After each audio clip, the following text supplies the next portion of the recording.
Plastic का कचरा आजकल हमारे देश की सबसे बड़ी समस्याओं में से एक है। लेकिन आज हम समस्या के नहीं, समाधान की बात करेंगे, जहां प्लास्टिक के कचरे से बहुत सारा इनोवेशन देश में हो रहा है। बेंगलुरु में प्लास्टिक के कचरे से ईंटें बनाई जा रही हैं, जो कि सामान्य ईंटों की तुलना में ज्यादा मजबूत, टिकाऊ और वाटरप्रूफ है।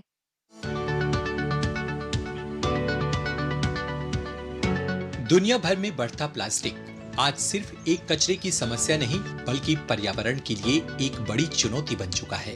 समंदर हो, जमीन हो या हमारी रोजमर्रा की जिंदगी, प्लास्टिक हर जगह अपनी छाप छोड़ रहा है।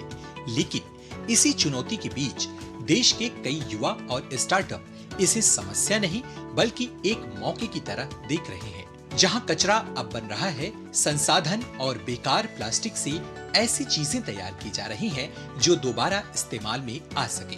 और इसी सोच ने जन्म दिया बेंगलुरु के एक ऐसे इनोवेशन को जहां प्लास्टिक का कचरा अब बन रहा है कंस्ट्रक्शन का नया विकल्प। यहाँ बेकार प्लास्टिक से तैयार हो रही हैं मजबूत और टिकाऊ ईंटें।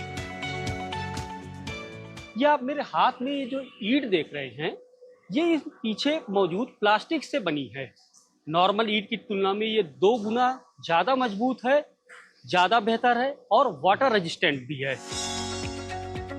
प्लास्टिक से ईंट बनाना सुनने में आसान लग सकता है, लेकिन इसके पीछे एक लंबा और तकनीकी प्रोसेस होता है। सबसे पहले कूड़े के ढेर, डंपिंग साइट्स और खुले इलाकों से प्लास्टिक वेस्ट इकट्ठा किया जाता है। इसके बाद अलग अलग तरह के प्लास्टिक को छांटकर प्रोसेस किया जाता है। फिर मशीनों की मदद से इसे छोटे छोटे टुकड़ों में बदला जाता है और दूसरे वेस्ट मटेरियल के साथ मिलाकर एक मजबूत कंपोजिट तैयार किया जाता है। आखिर में हाइड्रोलिक प्रेस के जरिए इसे ईंट का आकार दिया जाता है। इसके लिए 4-5 मशीनरी है हमारे पास। सबसे पहले ग्राइंडर, प्लास्टिक जो रॉ फॉर्म में आता है, जो नॉन रिसाइक्लेबल होते हैं, उनको पहले श्रेड करते हैं, छोटे छोटे पीसेस में कन्वर्ट करके, फिर उसको डेंसिफाई करके और कंस्ट्रक्शन वेस्ट के साथ मिक्सअप करके उसको कंपोजिट में कन्वर्ट करके हाइड्रोलिक प्रेस के थ्रू शेप देते हैं।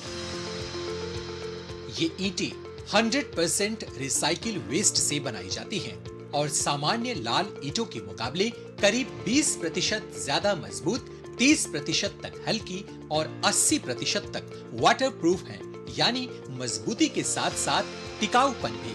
और सबसे बड़ी बात, ये पानी बहुत कम सोखती हैं, जिससे दीवारों में सीलन की समस्या काफी हद तक कम हो सकती है। तो हम लोग ने सोचा कि हम लोग मशीन्स डेवलप करते हैं जो इन वेस्ट से ब्रिक्स बना सके एंड इन फ्यूचर हम लोग क्ले ब्रिक्स को और क्ले ब्रिक किल्स को अपनी मशीन से रिप्लेस कर सके। सो गोइंग फॉरवर्ड हम लोग का ये विजन है कि हम लोग हमारी टेक्नोलॉजी को ब्रिक किल से रिप्लेस कर सके। हम लोग जो वर्कर्स हैं, जो मैन्युफैक्चरर्स हैं, उनको livelihood and better environment provide कर सके। इस टेक्नोलॉजी का असर सिर्फ प्रोडक्ट तक सीमित नहीं है।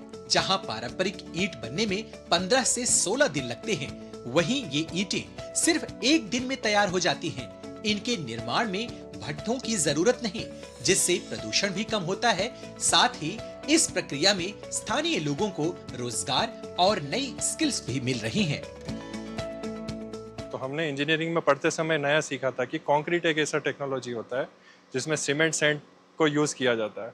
तो उसी कॉन्सेप्ट को हमने प्लास्टिक के साथ यूज़ किया कि क्यों ना सीमेंट को प्लास्टिक से रिप्लेस किया जाए और एक नया मटेरियल बनाया जाए जो कि सब और वेस्ट जो प्लास्टिक का जो समस्या है उसका समाधान करके एक नई टाइप की ब्रिक बनाई जाए, जो कि फिर से जो मटेरियल हमने पहले से ही धरती से निकाल चुके हैं उनको फिर से यूज़ करके और फिर से वो एनवायरनमेंट को सपोर्ट करते हुए नए बिल्डिंग, नए कंस्ट्रक्शन, नया इंफ्रास्ट्रक्चर बनाया जा सके।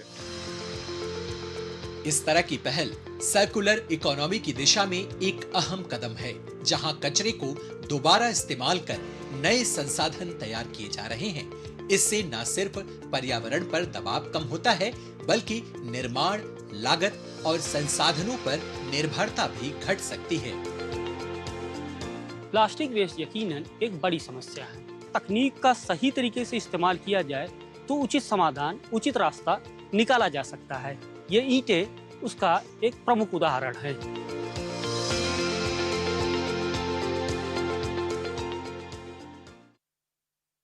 बात करते हैं ट्रैवल एक्सपीरियंस की। आजकल बहुत सारे ट्रैवलर्स लोकल